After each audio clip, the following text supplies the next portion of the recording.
So you're trying to figure out which console you want for your household. Is it the Xbox or the PlayStation? This ecosystem war has been going on for a very long time, and we're here to give you a breakdown on which console would be best suited for your next purchase. So if you guys are new to this channel, do consider subscribing because we do produce content like this often. Remember to turn on that post bell notification as well, because that would be very nice. So the main reason we're making this video is to compare the PlayStation 5, which is coming out late next year, with the newer Xbox console, also coming out late next year, to give you a quick breakdown on how far we've come in these console wars. So this is gonna help us decide which console is the way to go and also why one may be better than the other. So let's just begin by talking about the history. Fanboys of the Xbox hate the PlayStation users, and the PlayStation fans and the PC sitting in the corner just eating popcorn, watching everyone fight. But let's ignore all of that, right? Let's talk about pure numbers and statistics. The number of active users on PlayStation to date for the PlayStation 4 is about 94 million users, while the Xbox is about 65 million users. Throughout each development stage of the PlayStations, from the 1, 2, 3, 4, Pro, and the Xbox, Xbox 360, Xbox One, Xbox One X, all of these consoles, there's always been a clear winner in both categories. When it came to the original PlayStation, it had a massive amount of sales, number somewhere here. Moving on to the PlayStation 2, the sales were massive for PlayStation. One of the best-selling consoles of all time, if not the best so far. When it came to the original Xbox, it had a slightly lower number of sales. Even though the specs it offered were a little bit better, just because the price was higher, people went towards the lower price system. Xbox came out with the 360, had a lot of issues there when it compared to the PlayStation 3. So these numbers kind of showed us which way the market leaned. It was always a head-to-head thing, but PlayStation somehow always seemed to come out on top. This may be because of things like price, but the main reason, in my opinion, and a lot of people's opinion, is the games themselves. Because that's what you're there for, that's what you buy a console for, to play the games. PlayStation always offered twice the number of games that the Xbox did. When it comes to exclusive games, the PlayStation just takes the win every single time. Exclusive games coming out on PlayStation are probably the main reason people purchase PlayStations in the first place. The PlayStation is known for its exclusive games like The Last of Us, God of War, Spider-Man, Bloodborne, Neo, Horizon Zero Dawn, Uncharted, obviously the biggest selling series on PlayStation ever, I think, Shadow of Colossus, Until Dawn, and Persona 5. These are the games you cannot get on any other gaming platform. When it comes to Xbox, you've got games like Halo, which was a massive selling point for the Xbox itself, got a huge fan base because of that Halo community. Besides that, it's got games like Gears of War, Sea of Thieves, Forza Motorsport 7, Halo 5 Guardians, Sunset Overdrive, Ori and the Blind Forest, Quantum Break, and Ashen. I don't even know most of these games. See, that's the problem. So yeah, that kind of tells you which one has a better exclusive experience. Sorry to say it, but this one goes to PlayStation very clearly. Exclusive games, number of games, all go to the PlayStation. So one of the biggest performing games, even back in the day, was Grand Theft Auto San Andreas, and that was exclusive to the PlayStation as well. That's what skyrocketed the sales for the PS2 and just made the PlayStation community a lot stronger, because that was the only place you could play that game. So moving on from that. So when it comes to additional features in these consoles, the Xbox came out with something very cool and ahead of its time called the Kinect. A lot of people hated the Kinect. The Kinect was a very cool idea for that time, but not a lot of users enjoyed it or played with it. The Kinect didn't have many game support either. The main feature on the Xbox that I find really cool is its backwards compatibility. That's one feature that's very important, especially if you're a fan of a game and you've been growing up with the game and you can go back and play that game whenever you want. The PlayStation, on the other hand, has something called PlayStation Now. So this is a streaming cloud-based platform that allows you on the PlayStation itself to access games all the way from the PlayStation original, PlayStation 1, PlayStation 2, and even PlayStation 3 games. However, it costs $20 a month for you to play games that are older. Since you're streaming it off of server, there's a lot of input lag and delay, and it just doesn't really feel that smooth. And honestly, I wouldn't want to spend an extra amount of money to play older games. However, the PlayStation has a secret weapon, which is its VR capability.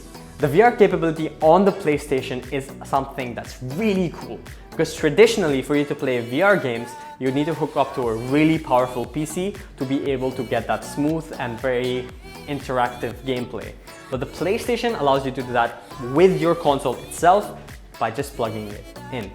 And also, the PlayStation VR is considered to be on the cheaper side of the VR gaming spectrum. So that's something to note as well. I really find that very exciting and future-proofing as opposed to backwards compatibility. So in terms of additional features, I would again have to give it to the PlayStation. It seems like I'm very biased here. I'm really not, I swear. If you've watched this video so far and you find it interesting, do consider subscribing and turning on that post bell notification. When it comes to the controllers themselves, because that's something to look at, the Xbox controller always, to me at least, seemed more comfortable and easier to grip. This is very subjective because a lot of people have different preferences, but I always found that the Xbox controller sits in your hand a lot easier than the PS4 controller. Also, for a long intensive gaming, it's less straining on your hand to use the Xbox controller than it is the PS4 controller.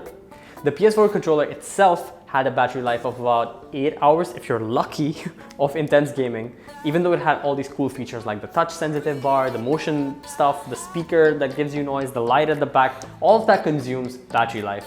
And what you really care about at the end of the day is a long immersive experience of gaming, and if you have to keep recharging your battery, it's kind of a pain in the ass. The Xbox, on the other hand, can be modular, and with the Xbox One's Elite controller, you get to have that modular look at the controller where you can switch it for pads at the back, you have pedals and everything, and it just feels a lot nicer in your hand.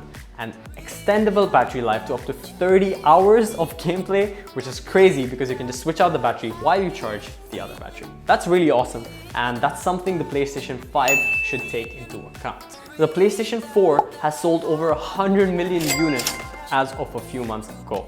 Meanwhile, the Xbox One is just at 43 to 45 million units sold. So that must say something about which preference is the market leaning towards. Alright, so let's just get into what we're all here for. The PlayStation 5 and the Xbox Series X. These are the new consoles for 2020 that are going to be the next consoles for the next 7-8 years. So let's talk about which one you should get and what purchase you should make. The processor on the PlayStation 5 is an AMD Zen 2 CPU, which is exactly the same as that of the Xbox Series X. In terms of graphics, you have an AMD Navy-based GPU on the PlayStation 5, while the Xbox is going to have an AMD Navy-based GPU with an estimated 12 teraflops, which is twice the number of teraflops on the Xbox One. So they both have SSD, solid state drives when it comes to storage. It's going to be a lot faster than having HDDs, which is what we had in the previous generation. For the optical drive, the PlayStation finally is going to have 4K Blu-ray support for movies. It didn't have that for a while, the Xbox did. Both the Xbox and the PlayStation are going to be able to support 8K of video output. This is amazing. We're going to go up from 1080p all the way not to 4K, but to 8K for this future generation of console gaming. The refresh rate on both the Xbox and the PlayStation is going to be bumped up from 60 Hz to 120 Hz. So your frame rate is going to go up to 120 FPS. So excited about this. When it comes to VR support, we're not very sure if the Xbox is going to bring in VR support, but the PlayStation is going to carry on VR capabilities. When it comes to cloud gaming, PlayStation is continuing its trashy PlayStation Now thing that we talked about earlier. Meanwhile, the Xbox is bringing in something called Microsoft Project xCloud. So this is going to be their cloud-based gaming system. When it comes to backwards compatibility, the PlayStation 5 is finally giving you proper backwards compatibility to PS4 games, which is great. I bought a lot of games on PS4, can play them on PS5. So that's about it. The release date is expected to be end of the year next year, and those are the specs. So we made a video about a rumor thing for the PlayStation earlier. I'm gonna link it up somewhere here, where we talk about how the controller is gonna be new and different. I'm gonna have a haptic feedback to it, so I'm not gonna talk about that again. You guys can just check that video out if you wanna know more about the controller itself. So now coming to the ever-burning question, which console is better and which one is best suited for you to buy? So if you're looking to get backwards compatibility to be able to play the games that you know and love, like Halo, Halo Infinite, Halo 6, Halo 300 million, the Xbox is obviously going to be the best choice for you. It maintains amazing amount of graphics, It's a lot of numbers, a lot of great processors packed into one box that'll give you good sustainable performance for a very long time and let you maintain those titles that you grew up playing and let you play them whenever you want. However, if you're looking for those hard-hitting exclusive titles of really awesome games that are just gonna be available on the PlayStation ecosystem itself, the PlayStation 5 is the way to go. At the end of the day, it's a very subjective opinion, and whether or not you have brand loyalty or not does play a factor in this. If you've been playing a PlayStation for the past 10 years, switching to an Xbox can be very difficult unless they have something very compelling, like their processor is better or they're offering 8K with 120 FPS. But again, so is the PlayStation. So what would make you want to switch? If you're a longtime PlayStation lover and you enjoy the PlayStation games, you would still probably stick to the PlayStation. But if you're an Xbox player in the market for those exclusive titles, I would suggest keep your Xbox, but also buy the PlayStation 5. Also, if you're in the world for VR and that's something you want to get into and change up your gaming experience and try something new, the most affordable-ish console VR system is going to be on the PlayStation. For me, I was a PlayStation user all the way up to the PlayStation 2. Then I switched to the Xbox 360 and then I came back to the PS4 just for that exclusive game experience. And that for me is a major factor and why I'll stick to the PlayStation until I can imagine. Yeah, so that's about it. Really hope you guys enjoyed this video. This was interesting for you and you got some amount of information out of this that you were hoping to when you clicked this video. If you did, make sure to subscribe to this channel for more content just like this and turn on your post bell notifications. And we'll see you guys again in the next one when we talk about something less controversial so that people don't hate us in the comment section.